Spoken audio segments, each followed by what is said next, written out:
Ken and Rachel and Greg and Susanna. Should they mute? Keith, Hold on a second. Is Keith not muted? Keith. No, Keith's not muted. Can you mute Keith? Thank you. You are live. Okay. So we're going to call this meeting to order. I am Greg Marvel, President of the Board of San Ramon Valley Unified School District. From an attendance standpoint, all 5 board members are present. Acceptance of closed session agenda and public comment. Closed session agenda, there was no action to report out of closed session. So welcome to the San Ramon Valley Unified School District Board of Education meeting. We would like the public to know that we're video recording tonight's meeting and that the recording is being live streamed on the district's YouTube channel. And a link to the recording has been posted to the district's website. I'd like to introduce my fellow board members. Susanna Ordway, if you'll raise your hand. Susanna, Rachel Hurd, Ken Mintz, Vice President Mark Jewett, and again, myself, Greg Marvel. So if you'll join me in the Pledge of Allegiance virtually, please. Ready? Begin. I pledge allegiance to the flag of the United States of America and to the republic for which it stands, one nation, under God, indivisible, with liberty and justice for all. Thank you. So I need a motion for acceptance of open session agenda. So moved. Is there a second? Second. Okay, Rachel has seconded. All in favor, say aye. Aye. Aye. Aye. Okay, we have a number of public comments on non-agenda items. As what we've been doing during this COVID crisis with remote, I'm summarizing the numbers and the general comments that have been made. We have 3 comments regarding the parent survey and community engagement.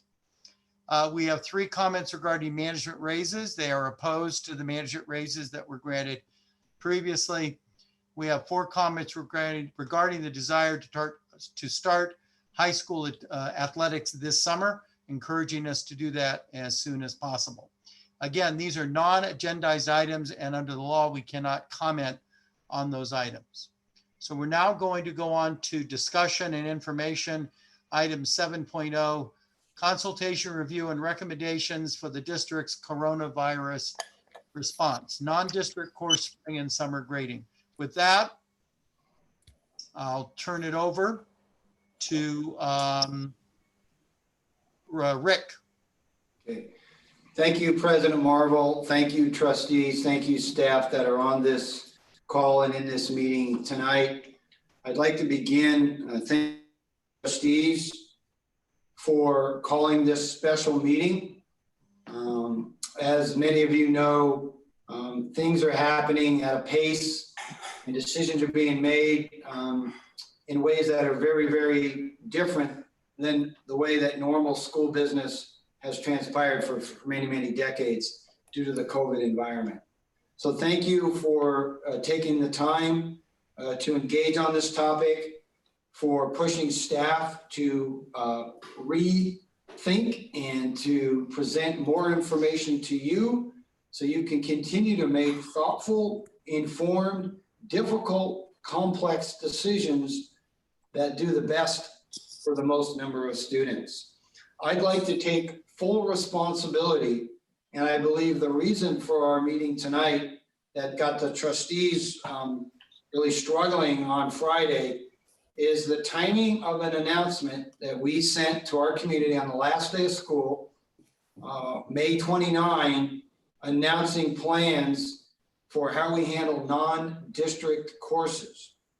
Non-district courses are courses that high school students can take, up to 4 throughout their 4-year high school career from accredited institutions, some of them online, some of them traditional. And the timing of that was terrible, and I want to take full responsibility for that as we took longer than was desirable and what would have been ideal through the month of March to get our community, our stakeholders, and quite honestly, staff kind of aligned on a really difficult decision about how best to treat non-district courses. I think the second concern that board members expressed to me was some inconsistent communication, that I want to own that as the superintendent. We're through the fast-paced month of March and April when all of us were trying to make sense of this new teaching and learning and assessment environment. We didn't communicate 100% accurately with some students and parents about how we wanted to handle non-district courses. And we didn't engage trustees until about a month ago on this difficult topic. So trustees, I apologize for the energy that came from our community. President Marvel mentioned that had 30 or so communications on this topic coming from folks, plus a number of others who emailed over the weekend. I want to own that. We're doing our best to stay communicated, but we didn't do a good job on that. And also, I'd like to apologize for the families because staff didn't have clear guidance on the best way to handle non-district course grading, both for the spring and moving forward. So I'm sorry. It's what you pay me to do. It's the work that we typically get. This one we missed, and I am sorry for that. Okay. So again, I'm glad we're together tonight. I'm glad our community is engaged with us, and the correspondence we've already received, I think validates that. And I appreciate all of you making time tonight to have a good detailed discussion and provide direction moving forward. So before we open it up for other comments from board members, I want to point out how many different comments we got in a summary. So when I give you these numbers, please understand that they will again be available on our site for people to see starting tomorrow. That's issue number one. Number two, these numbers, some people commented on different things. They commented on spring, they commented on summer, they commented on fall. So if they were different topics on the same email, they might be counted twice. I just want people to understand that the math on this isn't going to add up necessarily correctly because people commented different ways on different things. So we have 31 comments regarding spring 2020 school district issued grades and spring 2020 non-district course grades. We have 41 comments regarding fall grading and returning to school in August. I would say that the majority, a fair assessment would be that the majority of the comments made from the public is they would like to get back to a standard grading model as soon as possible. I had to put that in a one sentence summary. And with that, we're going to open it up. If there are any, before we get a staff presentation, are there any questions from board members? Yes, Mark. Just to open it up and to be just transparent and just honest and authentic, this meeting really was born from the email that went out on grading late Friday. And we have noticed that email generated quite a bit of discussion and debate in the community, generated quite a bit of angst and a lot of unknowns in the community. And when we saw that, grading is an important topic. I'm a father with kids in the district. Most people understand that. Grading is an important topic to me. So when we see this kind of angst in our community, we thought it would be best to pull together a meeting as quickly as we can to address the concerns in a very quick, and I understand that way, but we wanted to address them immediately because we didn't want that angst to continue.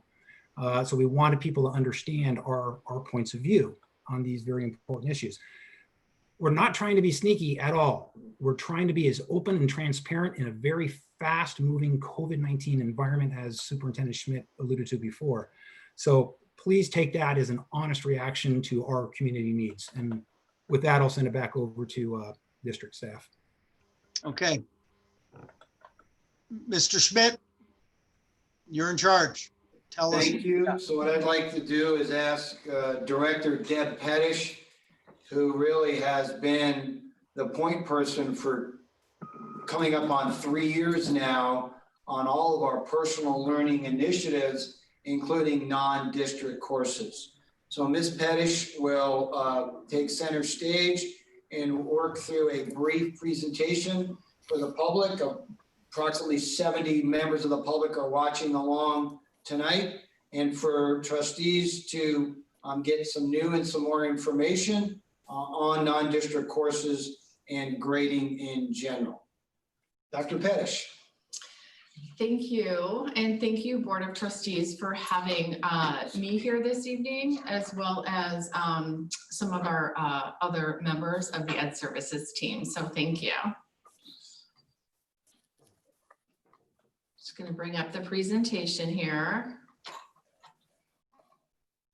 Thank you, Greg, so much. So of course, you provided the context for this presentation already in your earlier comments.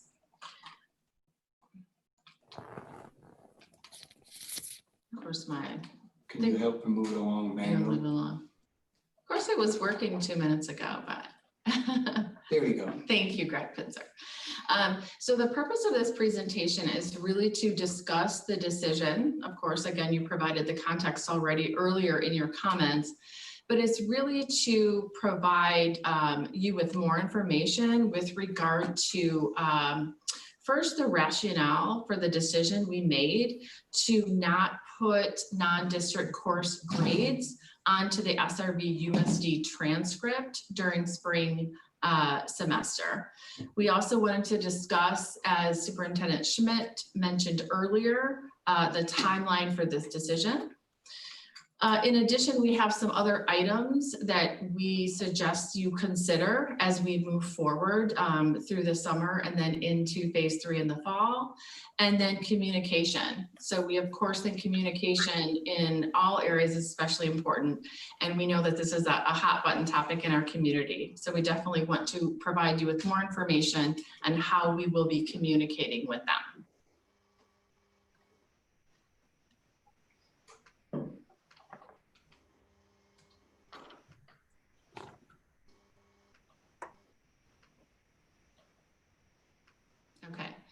So our number one reason, and I know that a lot of you have, really all of you I'm sure have heard this before, but we really have two rationales for why we made the decision that we did.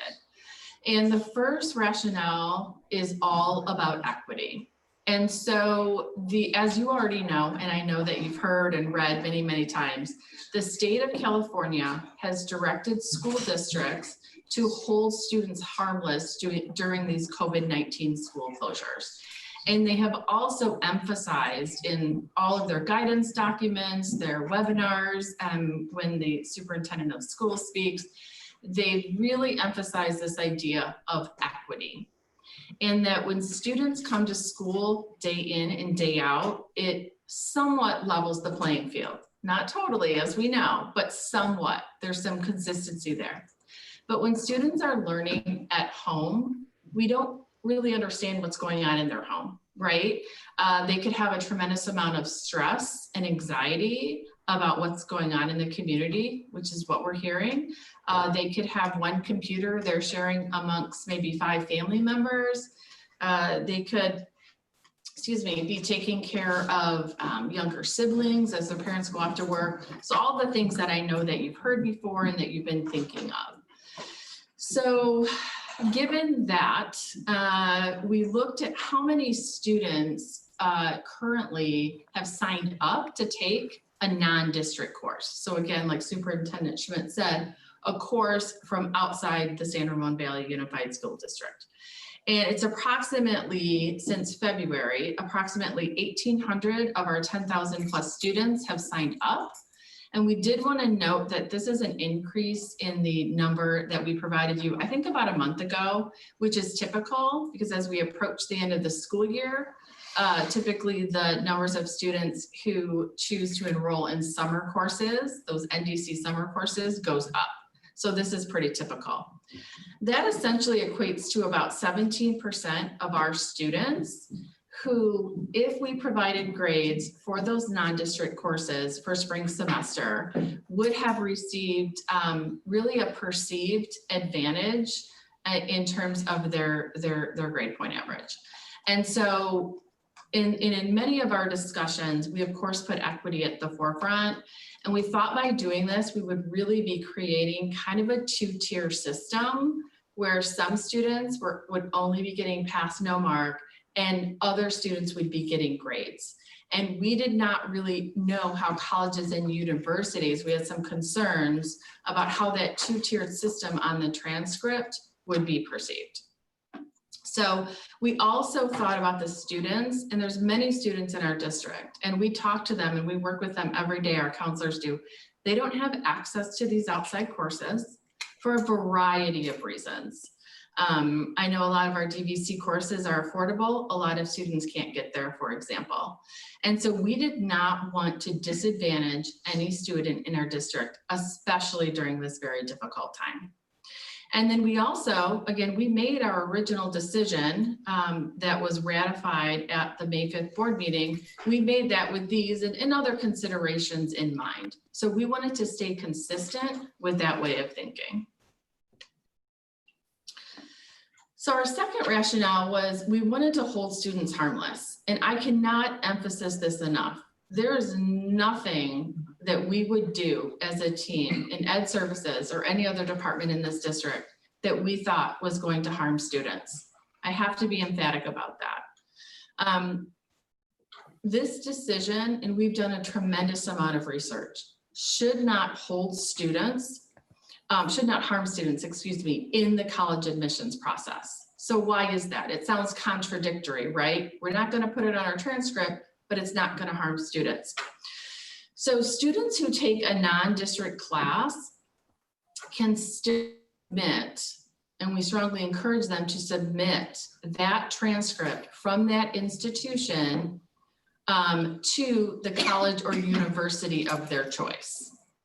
And then what colleges and universities do is they recalculate the grade point average based on all of the transcripts. So we have several students that have transcripts from DVC, BYU, maybe National University, and of course their SRVUSD transcript.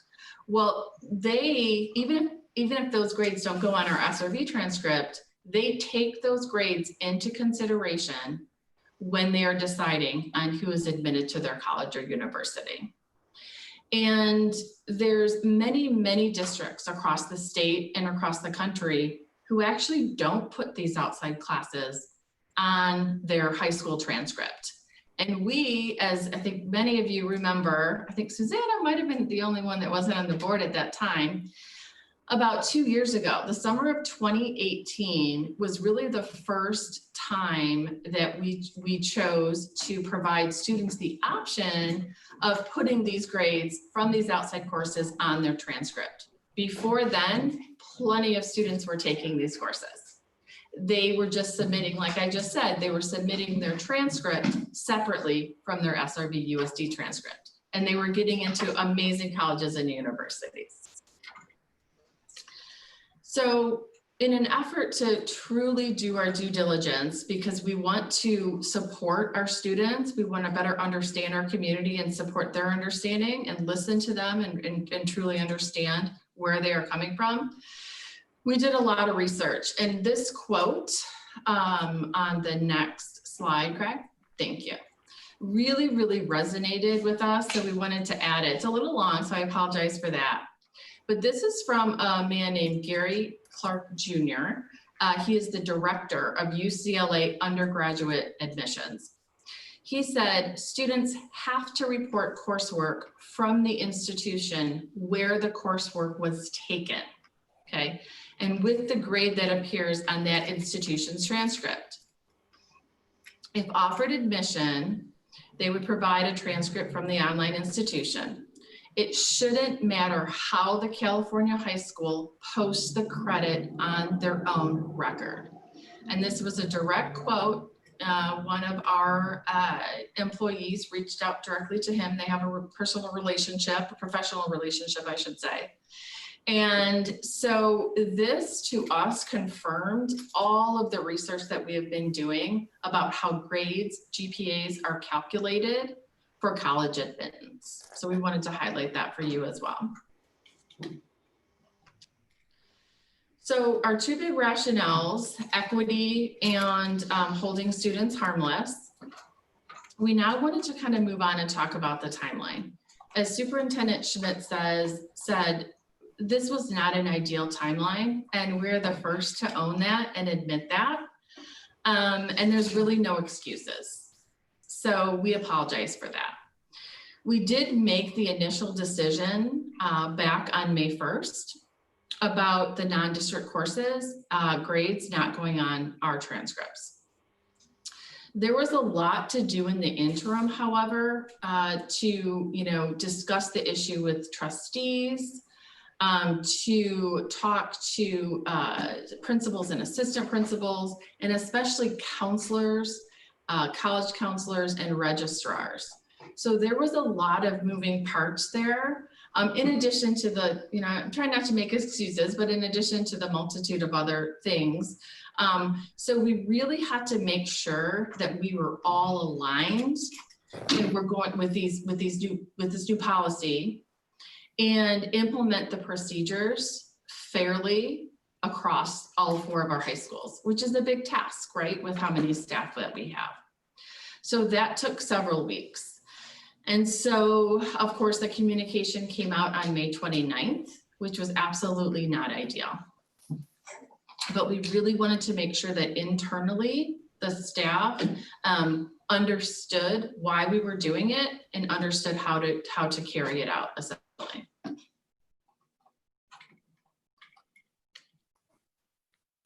Okay. So there are several items that we wanted to highlight of things that you might want to consider moving forward. So the first is that really officially, according to our current policy and rules, any non-district course submitted during the spring semester on or before May 29th, which was of course the last day of school, will remain consistent with the current pass no mark transcript policy.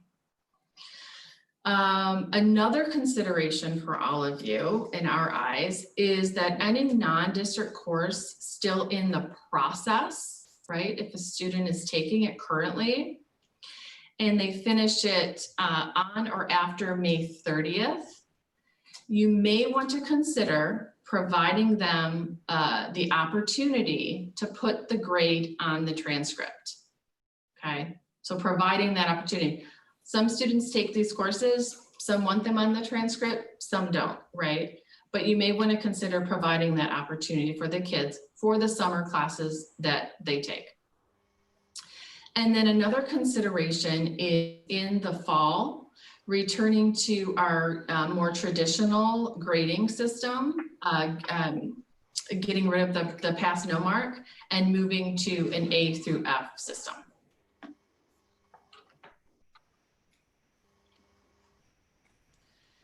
And then finally, communication with the community, which is always so key, right? So based on our discussions today, our original thoughts were to update communication with the community for June 2nd, which is of course tomorrow, depending on how this conversation goes. We will respond to every parent who has contacted us. And then we want to reiterate these points and the discussion points that come out of this meeting to all of our administrators, counselors, and college counselors and registrars. And then, of course, we continue to invite your input for the 2021, what we're calling our reopening together. We truly want stakeholder engagement because we want to understand how parents, how students, and how our staff, what ideas they have for phase 3 in the fall. So that is my last slide. Okay, any concluding comments on the part of staff before we open it up to the board members? Just one minor detail, and thank you, Dr. Pettish, for your presentation and the work leading up to it. the decision that all of you made on April 14th as part of a grading resolution in a public meeting where you determined that all spring 2020 middle school and high school grades would be pass no mark. So that decision was made, action was taken, and that actually sunshined previous to April 14th, but you took action on it on April 14th, and that provision officially ended on May 29th. On May 29th, just as a point of clarification. So we're in this open phase now where no official board action has been taken on summer or fall. Correct. Thank you. You're welcome. Got it. Okay, so board members, thoughts, comments, positions? Yes, sir. Just a couple clarifying questions for me.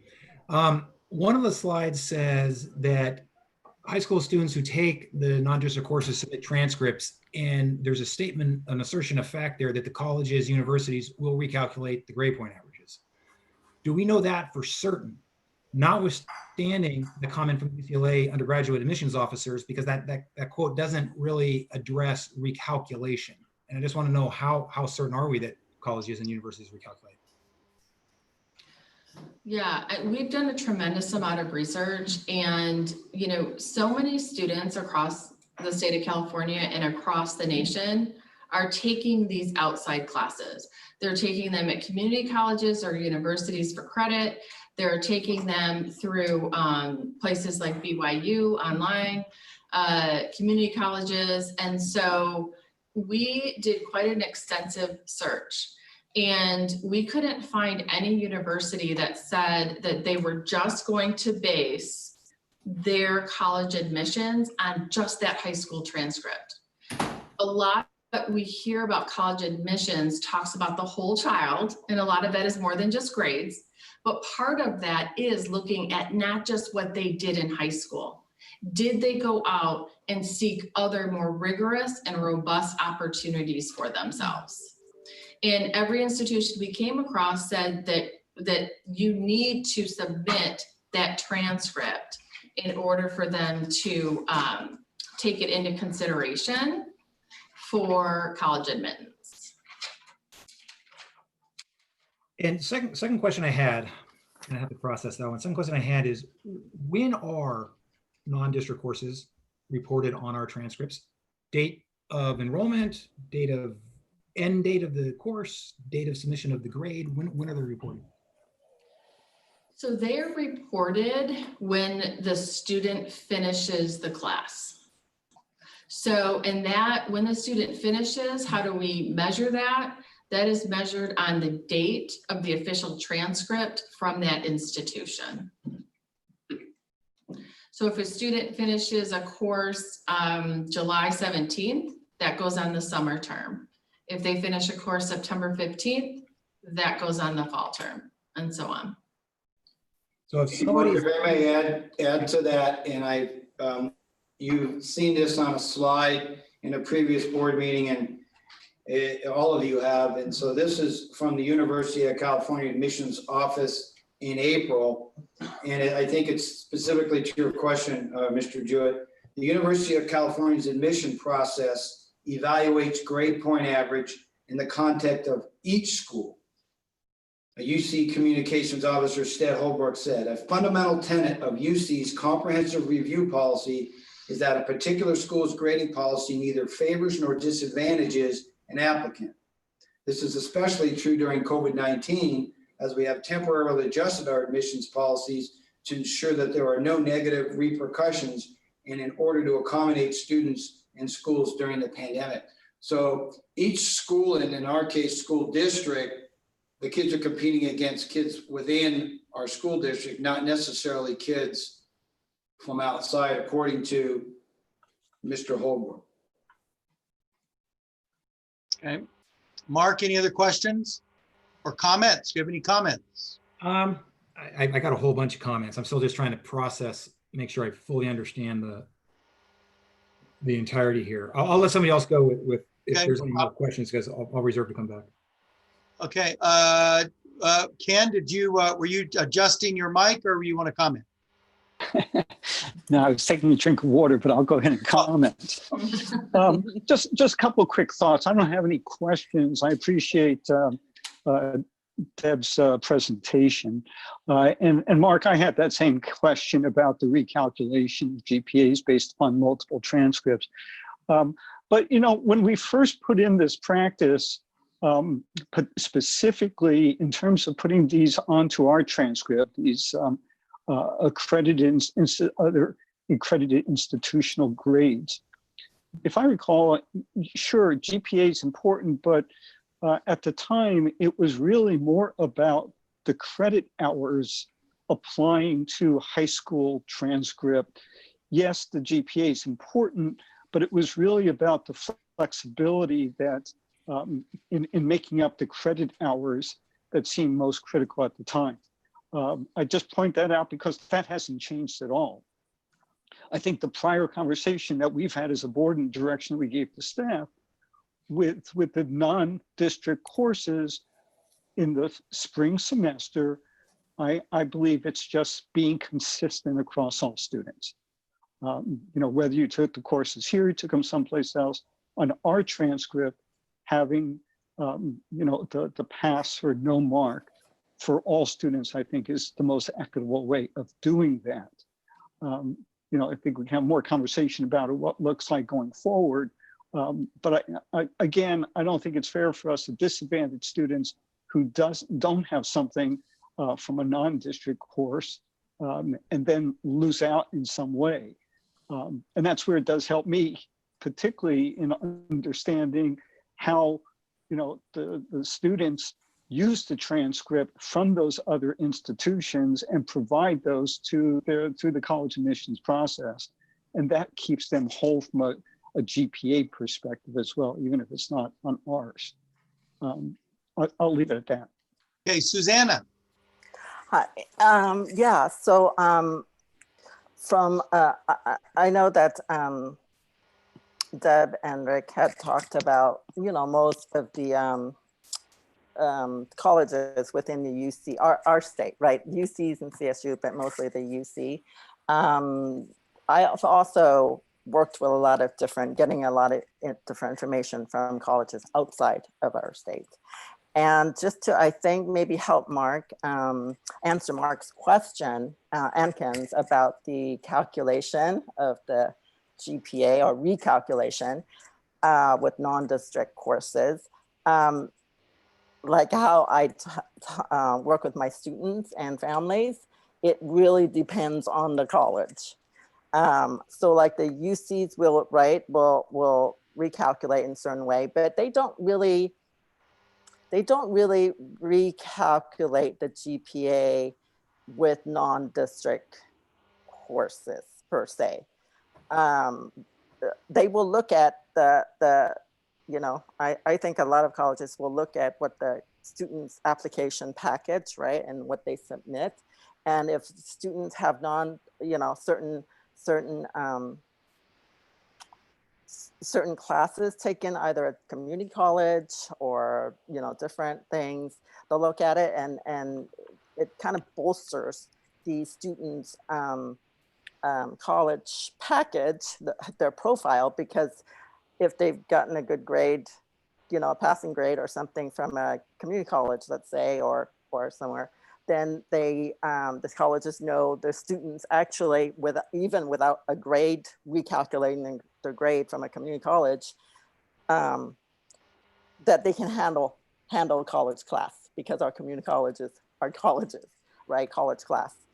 With regards to, I think, other partners like, you know, NYU or BYU or yeah, other online, if we put it on the transcript, you know, the college will take whatever the high school means, right, as their GPA. I think that to the point when we're talking about spring, I would consider it actually spring and summer differently in terms of equity. I think that, yes, across the board, what we you know, what we had talked about in terms of equity for students, and, you know, the path no mark is equitable for most students. But then I might look at summer a little differently, just because it, again, time that the students spend to pursue their personal growth is very, very different between, you know, during the school year and summer. So anyway, I'm going to stop there and allow other discussion. Okay, Rachel. I hope this works because I keep getting an unstable signal as we're going through this. So it seems to me that the way Deb framed it, we have two guiding principles, one being equity and one being holding the students that take these courses harmless, as being our two drivers, and we're working to make sure that they are not competing with each other. The decision about spring seems pretty darn clear. And if we were to change course and allow the letter grade for those non-district courses in the spring, we would be violating our equity commitment. And I think that is really the key part of this debate. I've read from numerous people who contacted us that Pleasanton is doing things differently, and they've identified up to 100 other school districts in the state that are doing things differently. But I think we need to remember there are over 1,000 school districts in the state of California. And that means that we are aligned with the 90 plus other school districts that are also letting equity be the driving force, as guided by the California Department of Education. So through all of this, I just keep questioning, is it fair? Is it following the principles that we laid out? And I believe that it is. I also believe that the students that did work their tails off during the spring for these outside district courses proved to themselves that they can handle college work. It will show through on their transcripts that they submit that they can do that. And if they did well, they learned in the most impactful way of learning, because learning when there isn't a grade teasing you there, it is really the true learning. And I know that may sound idealistic to some people, but they often say that when kids get to college, the hardest part is keeping themselves motivated, because their professors do not teach as scaffoldedly as our K-12 teachers do. Not at all being critical of K-12, that's what we want them to do, but that hurdle of the amount of self-learning you have to do, self-teaching you have to do in a college course is a really important piece, and it's a big benefit of the PLI. And we did hear from some students in our public comment cards, and I'm glad they wrote to us, because it's important to us to hear from them. But I think sometimes they're selling themselves a little short on the benefits that they got from pushing themselves through those courses. It's not just about the grade. There's a whole lot more to it than just the grade. And I just think that's a really important thing for us all to remember. I agree with Susanna that I think summer is a different animal. The students that avail themselves to summer are already putting themselves in a different category. And as Deb mentioned, it doesn't completely deal with the equity piece, but it's consistent with how summer has always been in terms of an uneven playing field. And I think I'd rather save my comments about fall till we actually discuss that separately. Okay. All right. So the joy of being board president is you get to be the caboose in this train. Hey, Greg, if yeah. you want to be the caboose, I got a lot to go through. Go ahead, Mark. Yeah, thank you. This issue, I have thought about nothing else for the last 72 hours. I'm again being authentic and honest here, and it has torn me in knots, trying to figure out where we should come out, what is equity, what is right. And I get the equity considerations. We did it back in April because we understood that there was going to be different ways of learning in a stay-at-home environment, and kids were going to absorb those different ways of learning differently. There's going to be differences in life circumstances. There's kids who are going to be working, kids who are going to be dealing with sick parents, kids who are going to be dealing with no parents at home.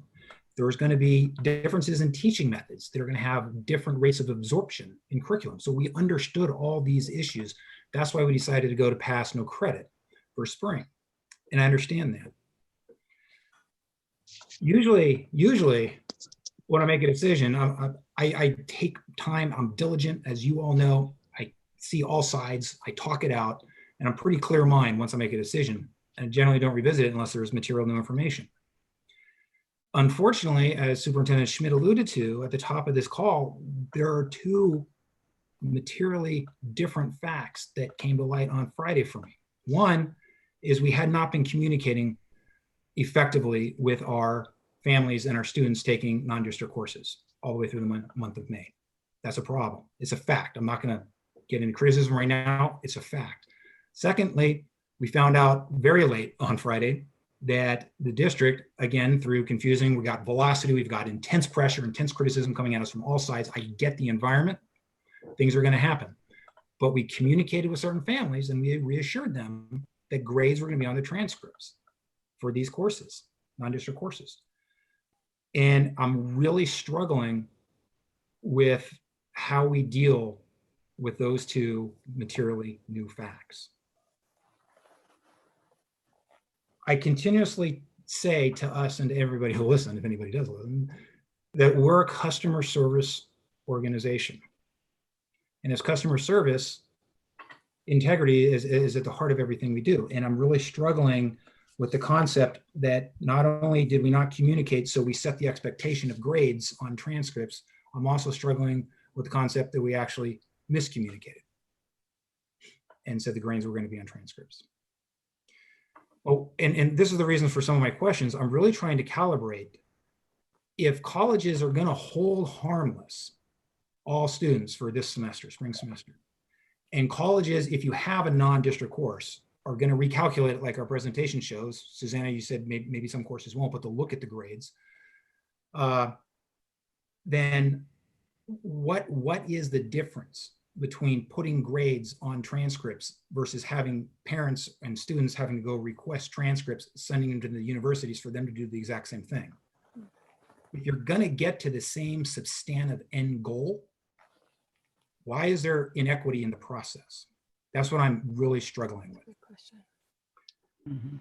I'll tell you again, because I let off authenticity. I had this discussion with one of my kids, one of my students who's in high school. And all transparency, she is not in a non-district course. So I'm not coming at this from any kind of bias.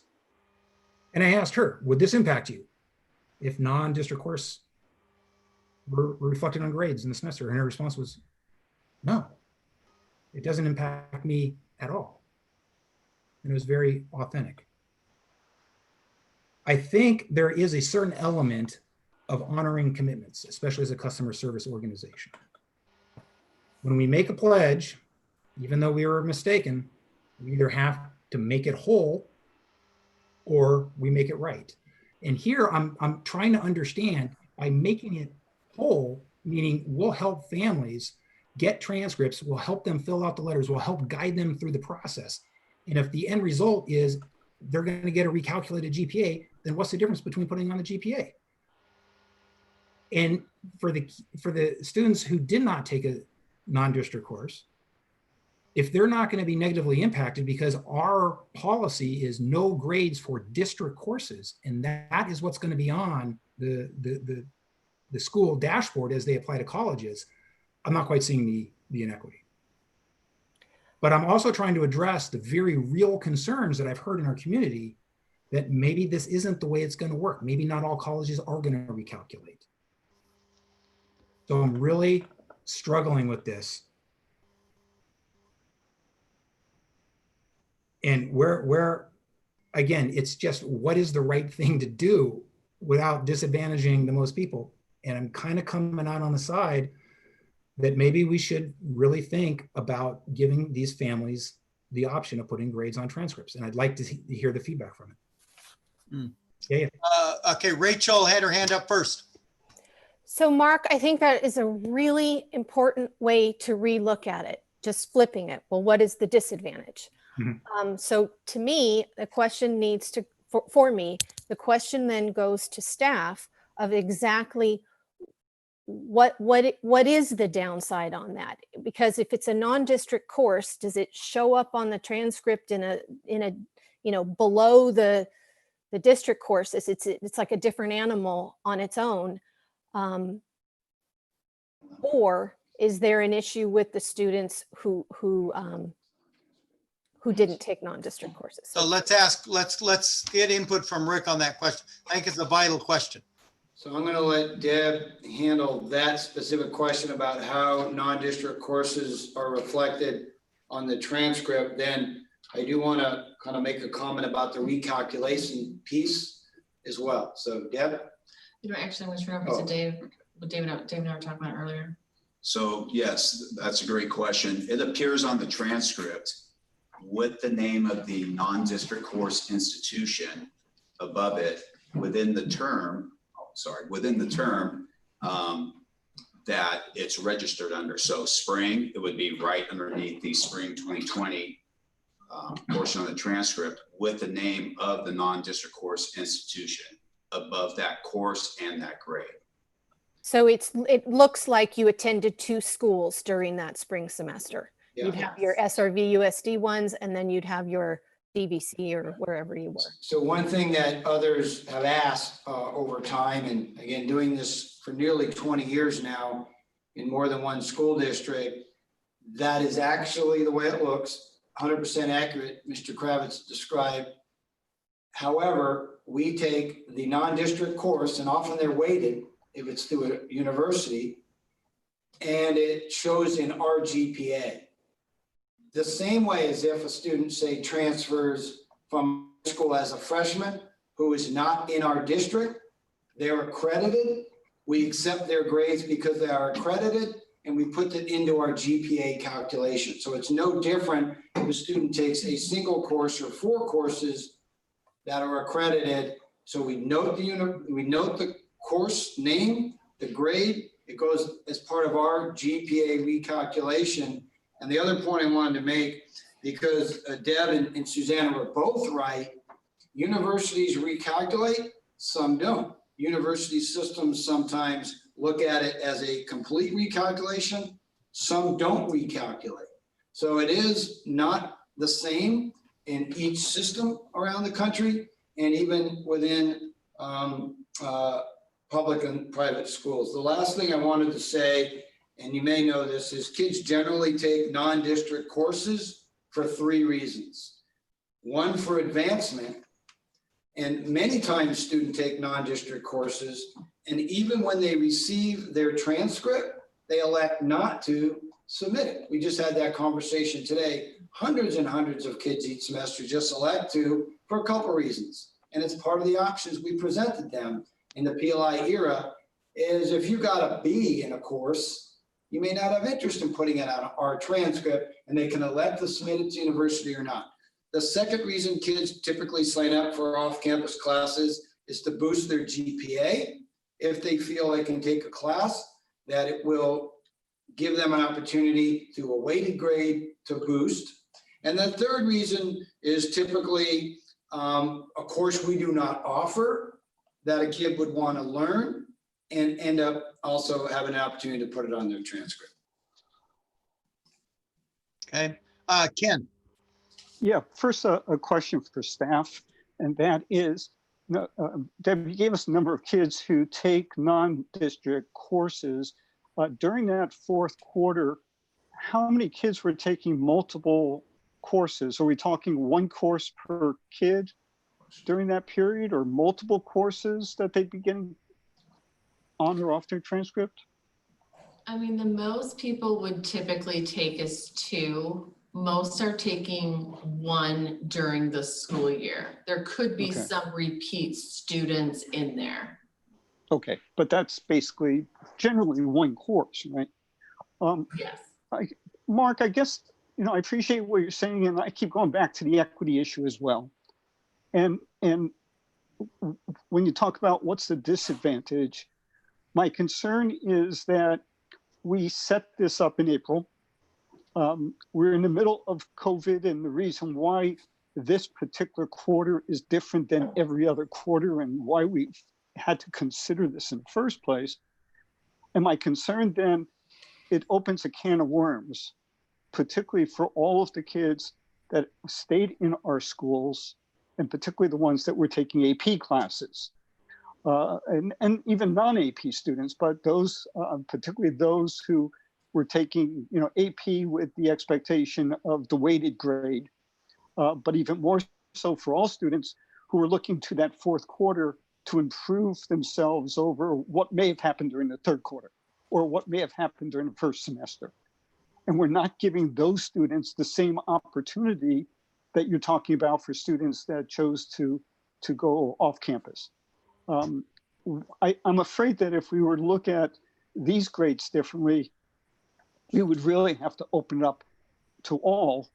And unfortunately, now that the semester is over, it would be almost impossible to go back and now assign a different grading structure because of how we were setting up things within the district.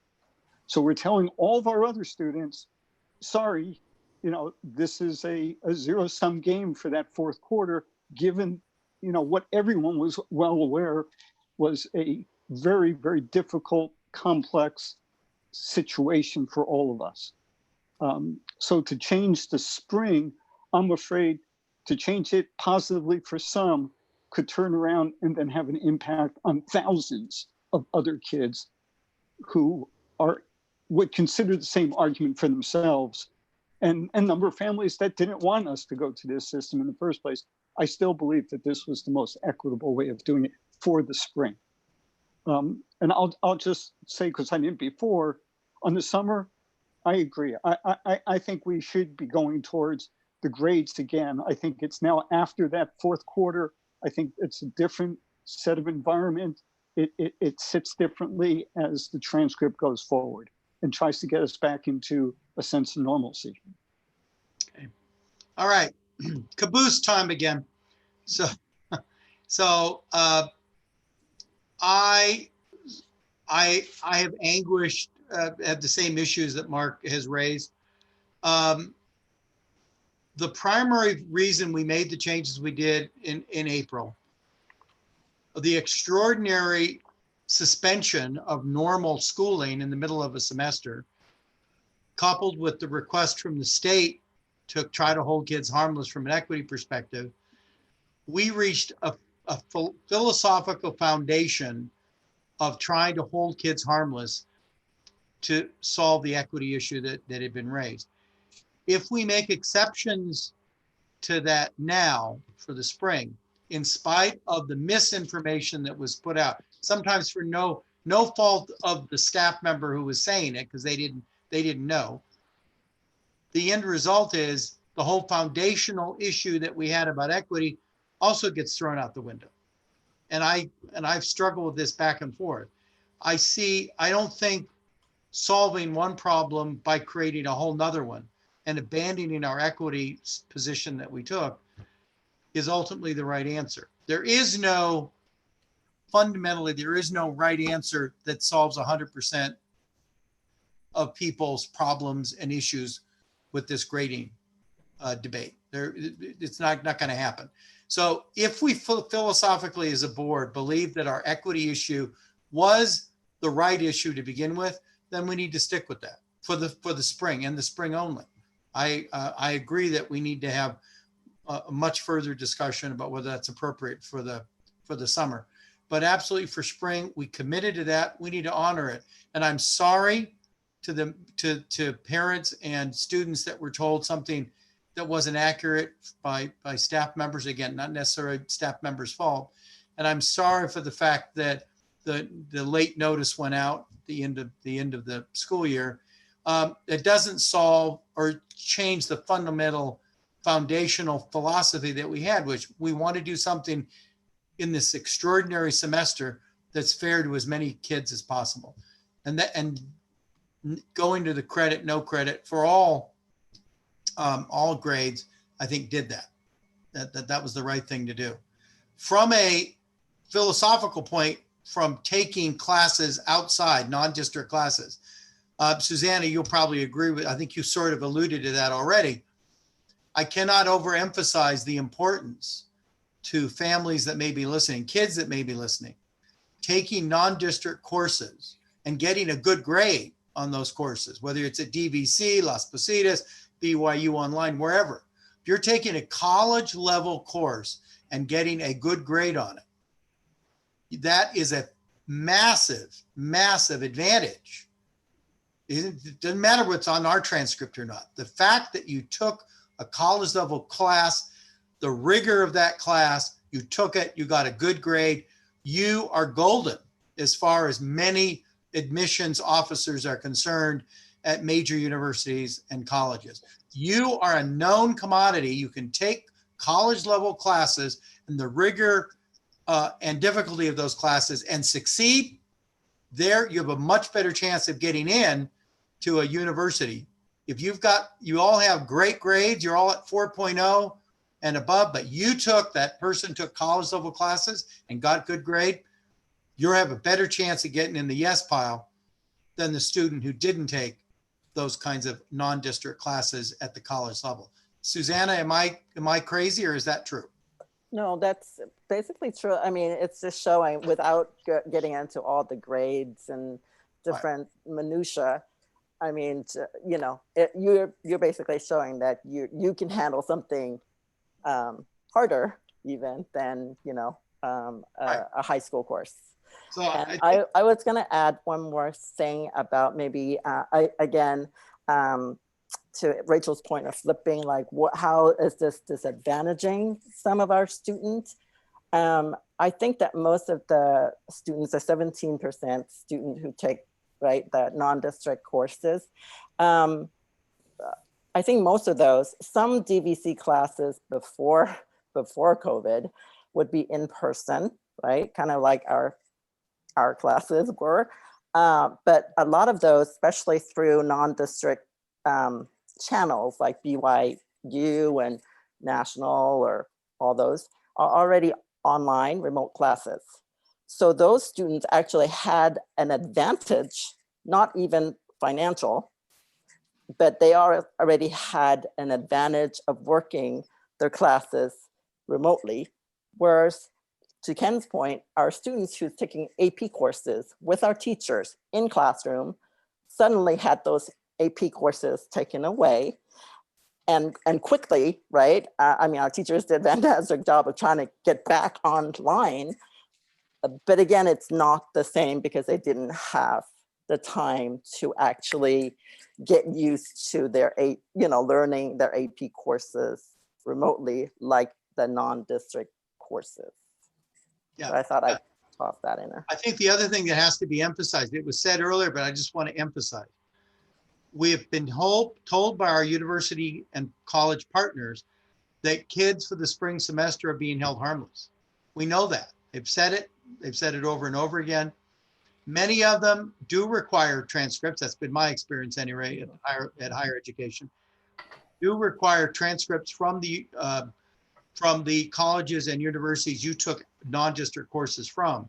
So in other words, you can put it on the district's transcript, but they're going to want proof, quote unquote, of that. They want to see the transcript from the other issuing institution that's giving you credit and for that class that you took at DVC or at Las Positas or at BYU Online. So there may be some that don't. If parents and students need assistance, that's what our staff is for. If you don't understand or have questions about how to make sure you get that transcript to be able to submit to whatever universities and colleges you're applying for, that's what staff is here for. We can help you make that happen. So I think in the final analysis, what it gets down to is, I think we're all troubled by the late notice that took place. We're troubled by the fact that some staff members, again, no fault of their own, gave erroneous information to some kids. I think overall, the foundational philosophy of equity, I can't see how we can change that midstream. Just don't see how we can do it.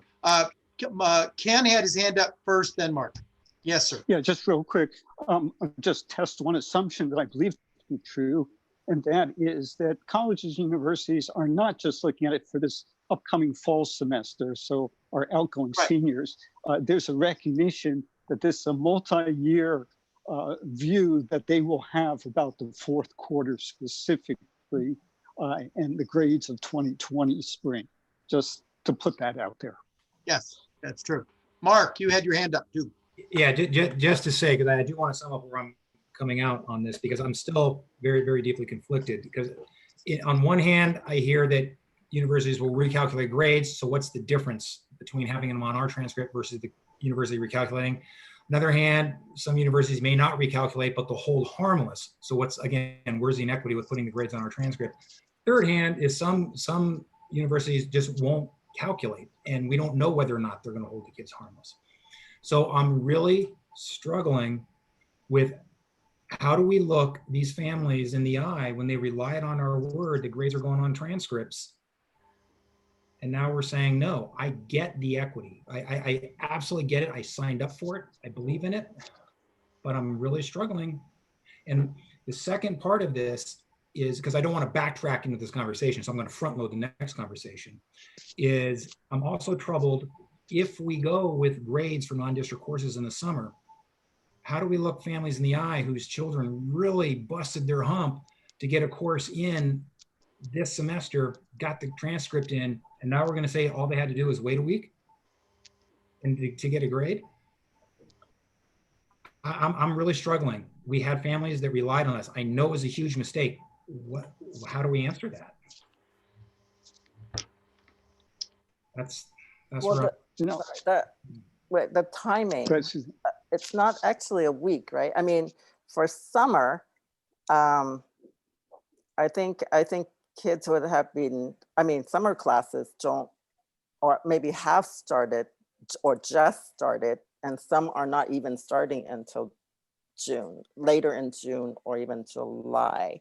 So, I mean, it's a little different. I mean, the timing on when they get the grades or when they finish up classes. Sorry, I didn't mean to be rude. Because my daughter last summer took one of these courses, and the submission and the final grade and the transmission of her transcript was completely within her control. That's what I'm trying to address here. I don't know if that's still. Well, it is. I think the issue what staff talked about was when you took the coursework. When was the coursework completed? If the coursework was completed, not when you necessarily submitted credit to get on the transcript. If the course was submitted on May 29th or before, you got credit for the spring semester. If it occurs after May 29th, so May 30th and beyond, and you took it and it completed sometime before the start of the fall term, you're going to get credit in the summer. So can I jump in? Because I think this is a great example of how incredibly complex all of this is whenever this conversation were to happen, really. So because the multitude of accredited institutions that our kids use and have been using for decades, it's just the PLI era where it goes on their transcript, all handle it differently in terms of how long they get to work on a course. They can get extensions on a course. They can elect to get an online course done in 2 months. Some do that. Some can go as long as a year. And so it is really about when they elect to, if they even ever decide to submit their transcript to our registrar. So that was another challenge we had as a staff. And again, we can't get into the complexity of all these things tonight, but it makes it very difficult that there are kids who started a course in January. There are kids who may want to start a course they signed up for in January, and they don't even have to start until July. All of that's been happening for decades. All of it's been happening recently in the PLI era. So it's not a simple line. That's what makes this more complex. And the other thing I wanted to kind of point out as another layer of complexity and how each university will ultimately judge kids the way they want to. And even the University of California said on the record last month, it's never been equitable. It's never been fair. I don't want to say that as how I view it, but the University of California went on the record last month. There was an East Bay Times article in that regard. But in terms of our school profiles, which represent how we handle grades, and as of right now, it's pass no mark for the spring 2020. It notes that, and as kids begin very soon applying in the class of 2021 for college admissions, that school profile will accompany their application, which specifically says that it's pass no mark. So if in fact we elect to accept grades and put them on our transcript, it would be inconsistent with that school profile, and we'd have to approach that differently moving ahead if we decide that accepting grades in the spring of 2020 would be different. Summer and beyond is not been decided yet, and that would be easy to kind of write into the profile. So again, just some nuance and some complexity that makes all this even more difficult. Got it. All right. Any other questions on this? Mark, do you have any concluding thoughts and opinions? Yeah, I want to be the voice for these families who relied on advice of district and really expended resources and expended time and effort, and were expecting something and didn't get it. And an apology just seems not enough in this regard. And that's where I'm struggling. How do we help these families? Can I ask a question that kind of probes into, because we keep saying that the students are competing in our district, are basically competing with each other, right? So if we were to entertain what Mark is asking and have to rewrite that spring profile, and then the spring profile would say something along the lines that district courses were graded at pass, no pass, and outside courses were allowed grades. If a student who did not take an outside course, his profile is now being evaluated by University of California, they are showing that they have pass, no pass, no grades for spring. They would be being compared to other students in San Ramon Valley that were in the same boat. The only advantage that the student who got the A or B or whatever they got in the outside course would really be compared to other students that had that option, right? Doesn't it sort of bifurcate the options available? And this is really a question for Rick or Deb or Dave about really asking, it's kind of probing the equity question. And I'm wondering. Uh-oh, we lost you, Rachel. Your last sentence, if you'll repeat your last sentence, we lost you there for a moment. Rachel, can you hear me? Uh-oh, we may have lost her. I see the video moving, but I don't hear any audio. I'm back now. I can You're hear back. you again. Okay, your last sentence, if you could say your, Yep. Your last sentence. So I'm wondering if what this essentially can do is bifurcate these students into the ones that took the non-district classes and the ones that didn't, and really allow us to have our cake and eat it too. So can Dave or Deb, do we even know? Great question. I could only speculate what the answer might be. I really don't know the answer to that question. What I do know is every college and university is going through the same process we have gone through, and we continue to go through, as evidenced by tonight's discussion, of how they're doing business during the COVID-19 era, specifically the spring semester, and how it relates to them and their admissions processes. The local context term we know of. UCs use that term, many schools do, but many colleges do. They evaluate students and applications within their local context. So what what grading options are available to them, that is taken into account within their school district. Us as an example, pass, no mark. As far as separating out, which is what I believe your question is, Mrs. Hurd, I don't have an answer to that. I do know that what we have heard from our contacts within our staff and their professional relationships with various people within the college admissions offices around the country, that they are absolutely taking into account the challenges for students and for school districts and for schools during this time period. So that's a great question. Maybe some will, is my best speculation. Others probably not. And that's part of the reason where this becomes complex and confusing. Will they take students who took non-district courses and evaluate them separately from the students who did not? I know that's a long-winded response. I don't know the answer to that. Susanna. Again, you know, from my experience and various webinars, especially during this time with different colleges, different large universities, small universities, private universities, public universities all over the country. They will look very closely. They do know our students. They will look very closely at our school profile. So if the district puts on the school profile that we have, you know, we're basically, you know, for spring 2020, we are pass, no mark.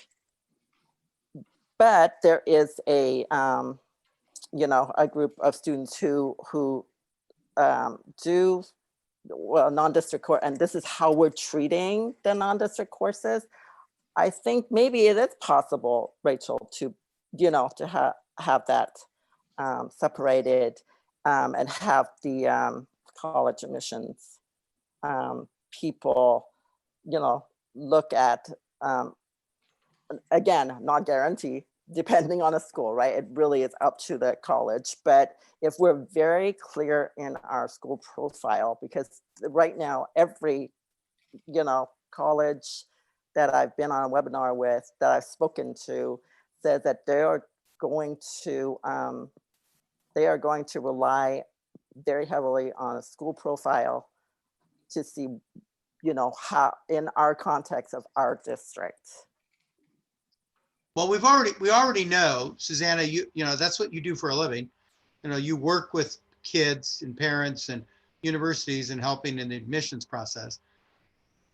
So we know that colleges and universities do look at non-district course activity differently. Those kids are looked at differently because they know, assuming the child did a good job, they know that student can do college level rigor and difficulty. They know and do it successfully.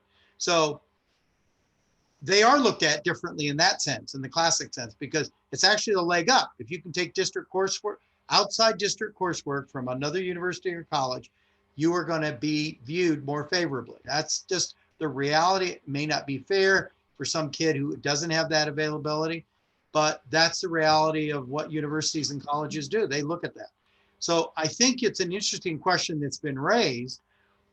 Is there any negative impact on those kids who just have pass, no pass, didn't take any outside work? Is there any negativity that would impact them if we gave grades to the non-district courses?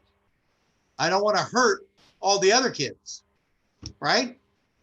So any thoughts, staff, on that? Well, I think that's just an unknown, as Dave alluded to. And I think in our decision making, we really didn't want to take the chance that that could happen. That you set up, again, I go back to kind of these two tiers. And with all of the unknown, the uncertainty, the unprecedented times that we always keep hearing about, we didn't want that to have the potential to occur. to have the students who took the non-district courses to have that advantage. And we thought that that could be a possibility for some colleges and universities. They would look at that as the student on his transcript has all pass fail, yet the student has 2 A's. What does that say to them? And we just don't know. So one other, I think, key point, and I know all of you are aware of this, and as we've been working with the university the last 3 months on what admissions for 2021 will look like for our high school class of 2021, the University of California has already announced no SAT, ACT required. We are trying to figure out how best to support kids today for an unknown set of circumstances for the kids who are going to begin applying to universities this fall for the 2021-22 college freshman year. They are already considering, like they did UC and other universities, re-examining the value of GPA in this incredibly uncertain environment and downgrading or even possibly radically eliminating that and go to complete holistic admissions. So I just, it's a reminder that the universities are struggling in the same way we are tonight, trying to determine equity and access and eligibility in a brand new paradigm in a brand new universe. So I want to remind us that the kids who are applying in 21, it might not be what we're talking about and what we're even considering tonight. Well, I did not hear 100% guarantee that universities and colleges would not potentially hold the fact that some kids got grades and some kids didn't, that those 83% of our kids that did not take non-district coursework, that they would somehow hold those kids harmless from that. The fact that some got A's, whatever, on this transcript, some have credit, no credit. I have a problem with that. If that would potentially, I have to be 100% sure that we're not doing more harm to the 83% of the kids who didn't take it. When we already know, guaranteed, it's a given, that the kids who took non-district coursework, assuming they got good grades, already are going to have an advantage because universities are going to look at that coursework favorably because they know the kids can take college level work. So regardless of whether it's on the transcript or not, the fact that they took that college level work and submit that transcript, most universities require you submit a transcript from another university or college you took courses in. So they're already going to have the advantage regardless. But I don't want to run the risk of having 83% of the kids potentially harmed because we treated this 17% differently. And that's a real concern for me. Mark, what do you think? I see it and I hear it. That's the question I was trying to formulate was, if we allow, does the school dashboard somehow say pass no credit except for, so right. So in the balancing act, it's 83%. I get it. So in the balancing act, kids that took non-district courses aren't going to get hurt by our policy we had for the spring. They're still going to get the acknowledgement from the universities that they can take college level work. But we run the risk for the 83% that they will be potentially hurt if we have a split method of we give some people grades, we give some people credit, no mark. That scares me. Rachel. I hope my internet stays stable enough to make this comment. I think the thing that strikes me as potentially entertainable is the fact that the non-district courses are listed separately. And we're talking about the addition of 1, maybe 2 more grades. You're not being evaluated by your grade point average per semester. You're being evaluated on your grade point average. So this is an argument on both sides. It's 1 more A, 1 more B, maybe, or so I'm conflicted, but the part where Mark has convinced me that there is some merit to entertaining a change is the idea that these kids were told something and then we can't hold to that. That's bothering me too. Ken, Greg, yeah, I appreciate what you're saying, and at the same time, I'm still afraid of the box that it opens up for kids that, you know, were working hard to try to improve the grades that they had from the first part of the second semester, or trying to improve in the second semester what they did in the first semester. To those who have taken the non-district courses, I think the key to me is they're getting the credit hour aspect of it from the district. And I think it's important that we over communicate to them the importance of submitting transcripts from those non-district affiliate organizations, because that's where it really is. And that's where it would have been if we hadn't made the PLI aspect of it, of accepting those grades on our transcript in the first place. It would have just been 2 years ago, this wouldn't have even been an issue. They would have been taking these courses on their own. They would have been submitting that separate transcript. They would have had 2 transcripts. The colleges would be looking at it just like they would any other district that doesn't have a PLI type of standard. And my feeling is, you know, yes, there's something of you know, an agreement we make with these families, but at the same time, you could say that, you know, second semester, going into the second semester, you know, everyone had an expectation through February about what the second semester was going to look like, and we had to change it around because of the circumstances. So I'm just afraid, once again, I'm trying not to keep repeating myself, but that can of worms that we open up for, as Greg says, that 83% of our students, I don't think it's worth it for us to mess around with our transcript and instead just make sure that the families understand the importance of that second transcript. yeah, Mark, I think, because Mark, there's ultimately no advantage for the kids that took the non-district courses if we give them a grade. But if staff can't assure me the 83% who didn't take outside courses, that they're not going to be harmed by now having a confusing grading standard that maybe confuses the universities and colleges when they're looking at admissions, that scares the heck out of me. So we know the 17% are not going to get hurt. We know that they've already got the advantage of having taken outside courses. So giving them a grade or not giving them a grade is irrelevant as far as the universities are concerned. But if it hurts the other 83%, what advantage have we gained for ultimately the good of the majority of our students? One other point, I think to both Greg and Mark's comments is that even if we put it on the transcript for the spring for non-district courses, and our profile states for on-campus courses that they get pass no mark, universities get to interpret transcripts the way they do. Right. And they may elect to, even if it's on our transcript, not count that grade and assess it independently. Anyway, I have no evidence of that. I have not had a single admissions officer conversation on that point, but the greater point that we're all aware of is universities interpret those course or those school profiles pretty strictly.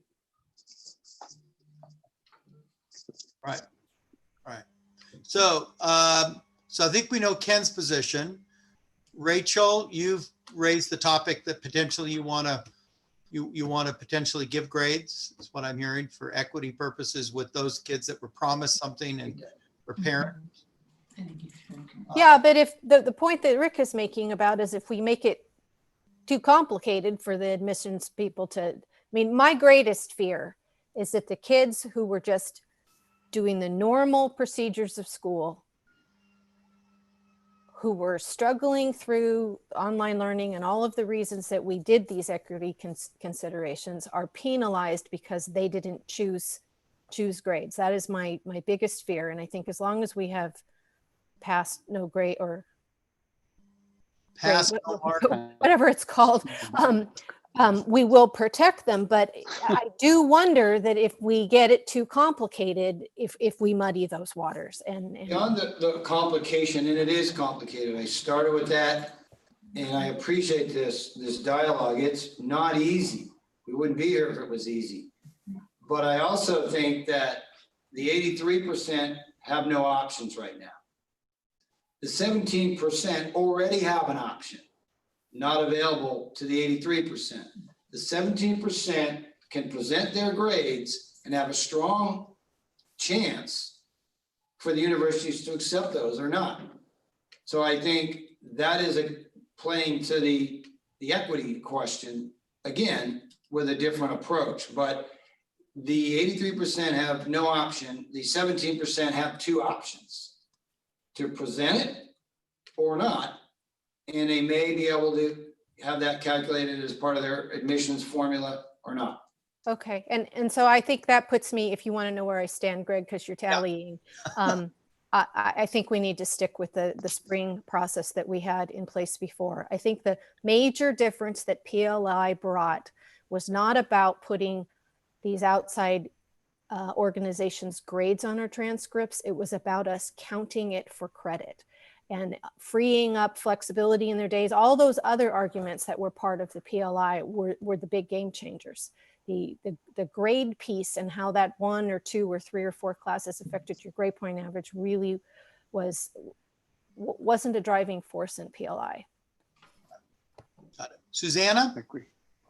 Yeah, I think for the spring, just for the spring, we need to stick with it because there's a lot of, I think, assumption and trust that we need to place on the college admissions piece.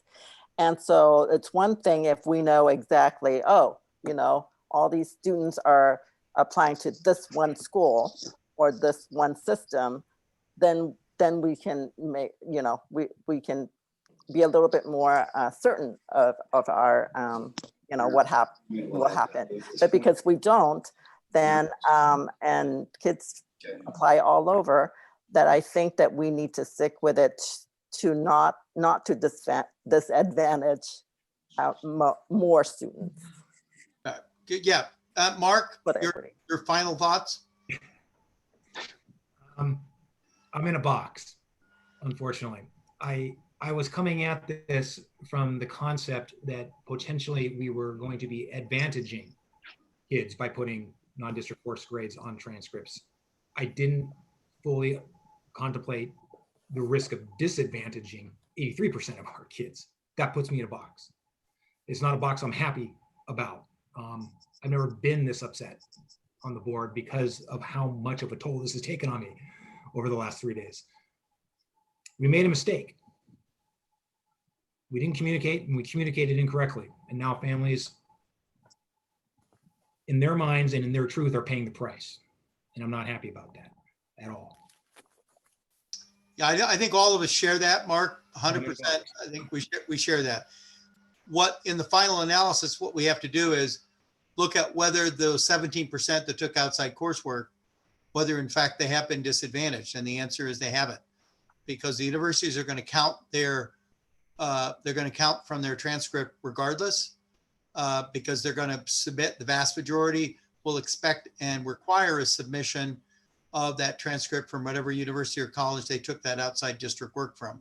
So there's nothing that, whether we give a grade or don't give a grade, it doesn't disadvantage those 17%. I think that's where it comes down to me. Are we hurting those kids that thought they were going to get a grade? Was it wrong? Yes.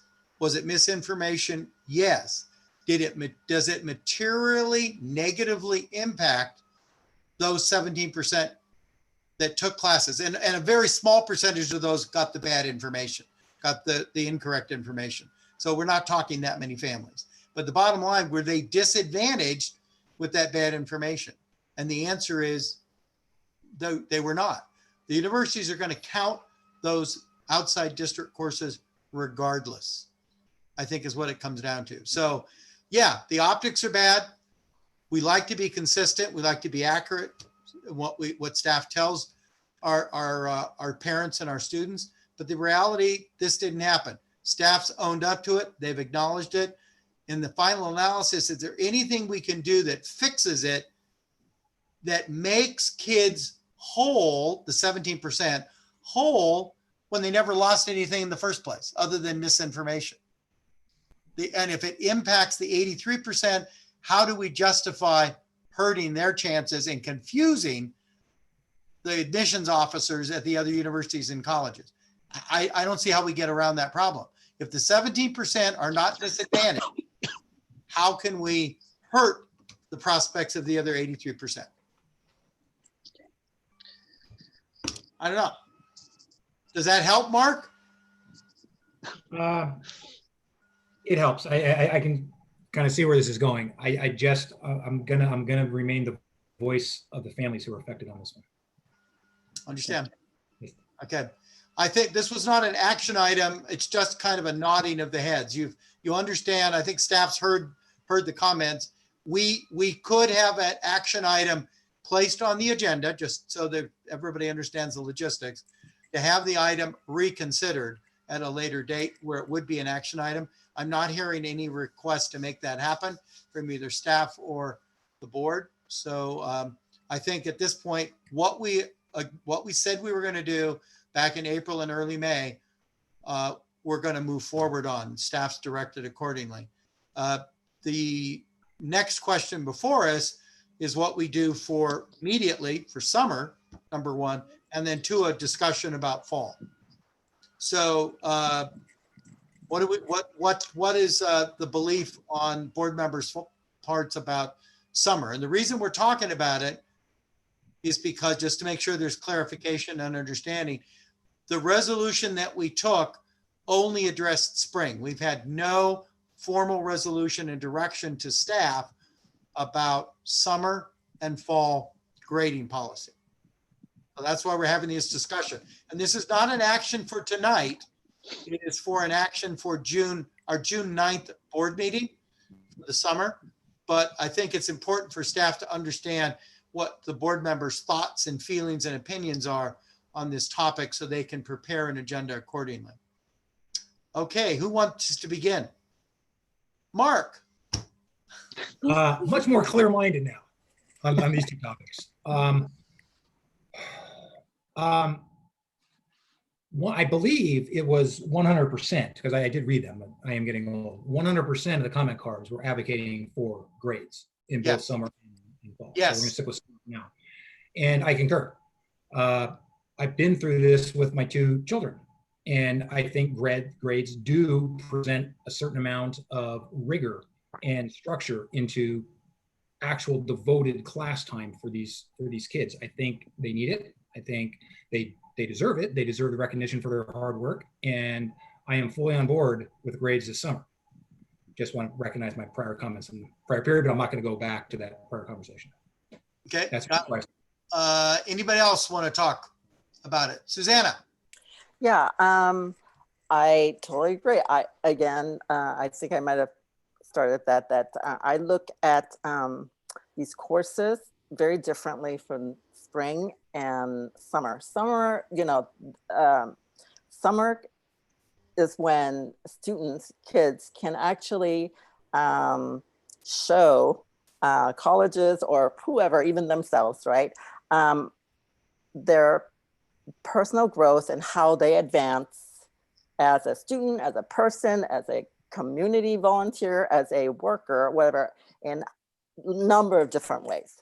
So in the summer, some kids, like are probably, I'm assuming, students from the 17%, maybe they love classes, and so they'll continue taking classes. Other students who might want to work instead, right? Get a job or volunteer. So it's a lot of different things going on in the summer. So I think that just like if a student decides to work and earn money, and the money is, is the motivation or is showing the award for that work, I think that we should give provide grades for the students who prefer to take a course and get a grade. Okay. Rachel. I am in favor of the summer because I think the equity question isn't there. The kids that are choosing to take summer courses are the kids who want to do that. So their destiny is under their own control there. We're not having to worry about the students that don't have the environment or the attention or whatever to do it because it doesn't apply to them.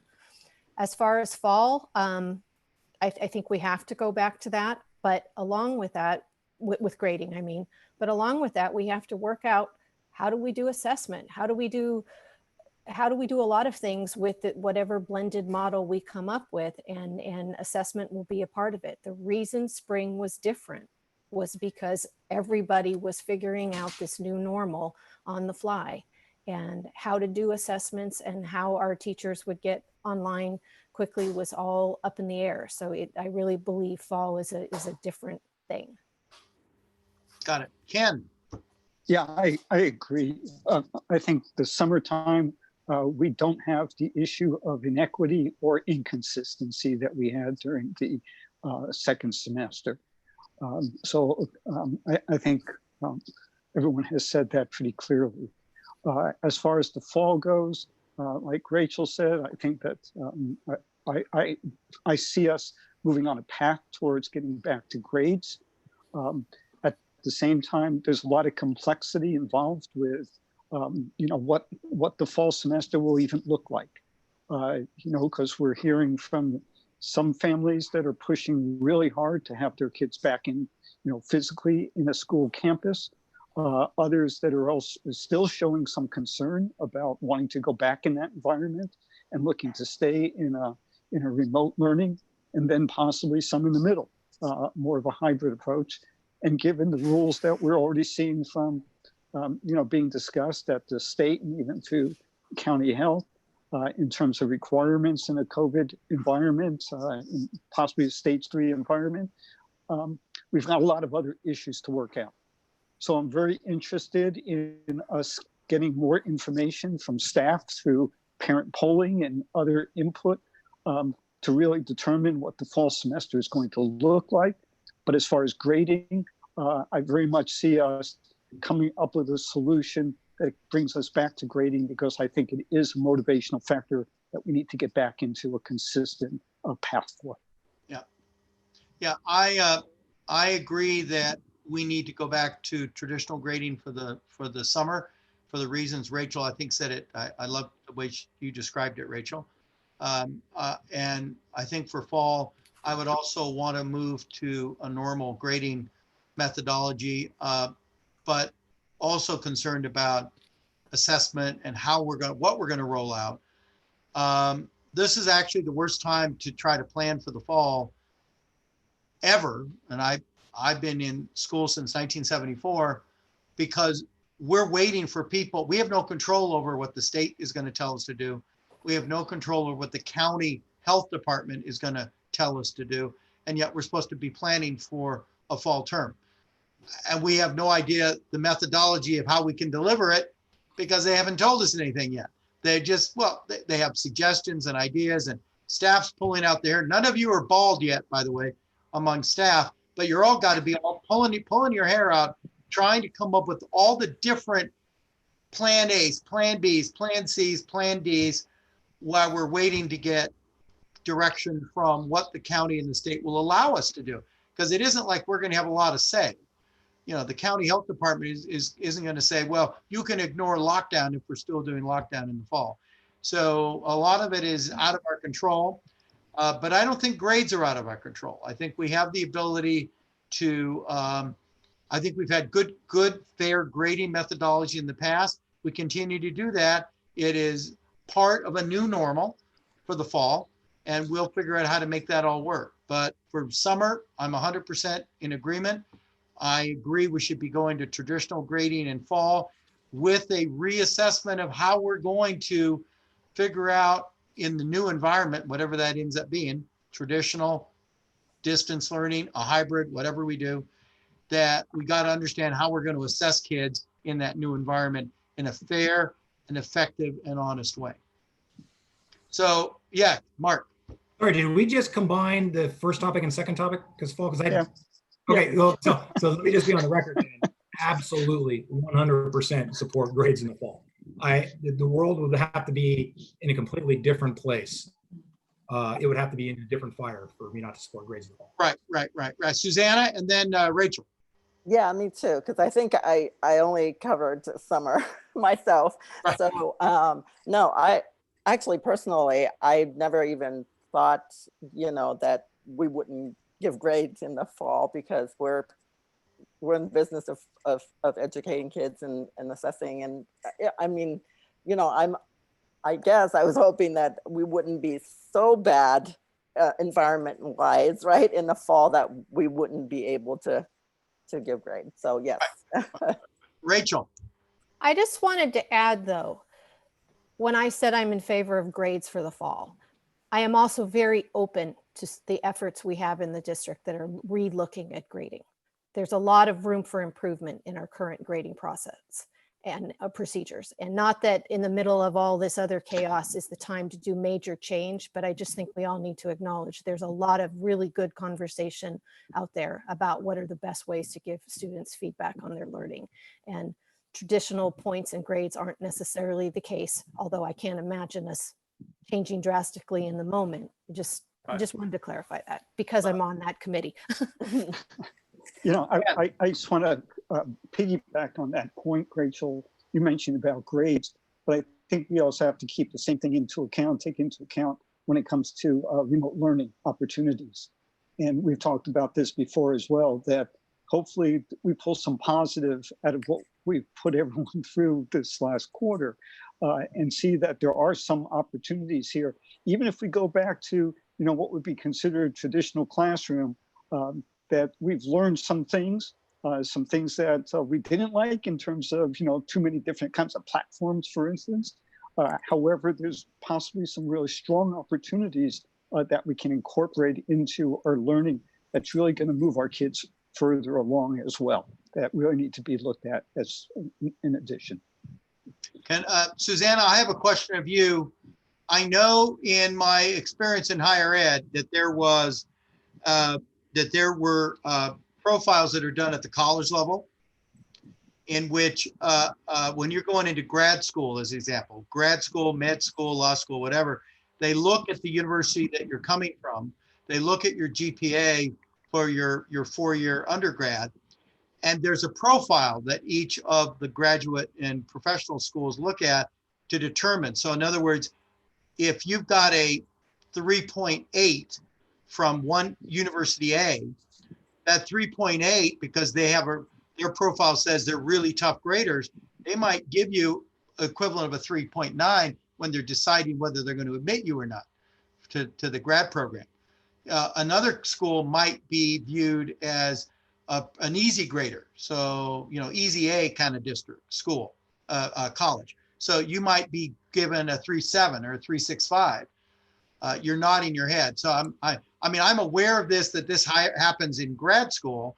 I'm wondering, based on your experience, does this happen in high school profiles for admission to undergrad universities? Do they look at a Monta Vista 3.8 differently than some other high schools 3.8? Well, I don't know if they actually get down into, again, that much, minutia, but I do know that just the landscape is that colleges are usually aware, at least in areas or different districts, and that grade inflation is a concern for some districts and areas. That's how they look at it. Okay. So just so there's no misunderstanding out there, I'm also in favor of going to normal traditional grading. I like what Rachel said. I think we need to look at, just because we've always done it doesn't mean you don't look at it to see if something's needs appropriately to be tweaked. And then again, how in this new normal, whatever we end up doing in the fall, in this new normal, how do we make sure kids are learning and that they're gathering the information they need to be effective when they move on from 4th grade to 5th grade and from 8th grade to 9th grade and 12th moving on to college. How are we going to assess in this new normal? I think those are some really interesting questions, and hopefully staff will have some information for us either later in June. I know we got a late meeting in June as well, and we can talk further about that. So the question I have for staff is, do you think you have enough information to be able to send a communication out tomorrow morning to our parent and student community? Thank you, trustees. Thank you, President Marvel. So let me summarize what I believe my direction moving forward is. But briefly, before Greg answer your very last question, and Susanna answered it, but it's in the category of comprehensive holistic review in the local context. So again, it's comparing kids within their own school and district to each other. So I believe my direction moving forward with the team, and again, thank you for this 2-hour rich and full, very complex conversation. Thank you. Is that we will, and it may not be tomorrow morning, Greg, because there's some very complexity around when the line is drawn between spring and summer non-diploma, or I'm sorry, non-district courses. Our goal is to get that communication out tomorrow, and that communication will follow the policy you adopted on April 14th, which I will read. Students in middle and high school will shift to a pass, no mark grade reporting system for 4th quarter and 2nd semester grades. That will hold true for non-district courses as well. Beginning in summer, including students who may elect with this new information to sign up for a non-district course tomorrow, next week, next month, students beginning who are taking summer courses, their coursework will be put on our transcript for summer 2020. Moving forward, all 5 trustees have interest in us going to traditional grading beginning in the fall, with a lot of work to do to organize that. And we will begin to work with our teacher leaders on that. We've already had preliminary discussions about grading and continue to engage our community. Generally, what we've seen so far in the thousands of pieces of feedback from students, parents, and staff is grading seems to be the expectation for all in a very traditional type format. And again, also acknowledging Mrs. Hurd's comment that we're already in the midst of a year-long committee on examining grades. We will continue to do that moving forward. So again, to summarize, we'll get a communication out tomorrow announcing summer non-district courses will be graded, that we will not accept grades for the transcript, but to begin to communicate and build and support our folks who are spring non-district course families and help them understand all their options in more detail. Rick, a lot of that is already on our frequently asked questions link to the website, which I believe you've seen, and we'll re-engage and reintroduce and enrich all of that for our families. I may have misunderstood you, Rick. So just want to make sure I heard it correctly. So you had said at one point they would be on the transcript.